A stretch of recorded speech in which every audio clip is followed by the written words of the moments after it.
Big boss హౌస్లోకి వచ్చిన తర్వాత ఫేమ్ ఆటోమేటిక్గా వచ్చేస్తుంది. తెలుగులో బిగ్ బాస్ 6 ప్రసారం అవుతున్న సంగతి తెలిసింది. ఇంటర్వ్యూలతో యాంకర్గా చేస్తున్న ఎనియా ఆర్జీవర్తో డ్యాన్స్ వేసిన ఒక వీడియో సోషల్ మీడియాలో బాగా ఫేమస్ అయ్యింది. తేజతోనే బిగ్ బాస్లో ఛాన్స్ దక్కించుకుంది. ఇక ఇప్పుడు తన ఆటతో ప్రేక్షకులను మెప్పిస్తుంది. హౌస్లో స్ట్రాంగ్ కంటెస్టెంట్గా ఉన్న ఎనియా ఇటీవల చివరి కెప్టెన్ అయి సెమీఫైనల్లో ప్లేస్ సంపాదించుకుంది. అలాగే ఈ అమ్మడు ఆర్జీఓ ఇంటర్వ్యూ చేయడం, ఆ తర్వాత ఆయనతో కలిసి బర్త్డే పార్టీ డ్యాన్స్ చేయడం ఓవర్ నైట్ హాట్ టాపిక్గా మారింది. ఇక ఎనియా గురించి తెలియని వాళ్ళు ఇప్పుడు ఆ అమ్మడు వివరాలు గూగుల్లో అడిగి తెలుసుకుంటున్నారు. ఇదిలా ఉంటే బిగ్ బాస్ హౌస్లో వెళ్ళక ముందు ఎనియా ఒక ఇంటర్వ్యూలో చెప్పింది, ఆర్జీఓ మంచి డైరెక్టర్, ఆయన గొప్ప వ్యక్తి అని. నా బర్త్డే పార్టీకి ఆయన వచ్చారు, ఆ తర్వాత మ్యూజిక్ డ్యాన్స్ చేసాం. అంటే ఆ వీడియో ఎలా బయటకు వచ్చింది, ఎవరు తీశారు అన్నది తనకు తెలియదని తెలిసింది.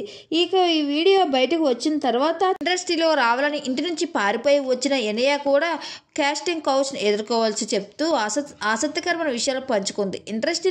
ఇండస్ట్రీలో కాస్టింగ్ కౌచ్ లేదని చెప్పాను, కానీ ఇష్టం లేకుండా ఏ పని చేయలేవు, అందుకే నాకు చాలా ఆఫర్లు వచ్చినా నేను చేయలేదని తెలిపింది. ఎక్కడ ఒప్పుకుంటే ఆ పాటికి పెద్ద పెద్ద ప్రాజెక్టులు చేసేదాన్ని అని.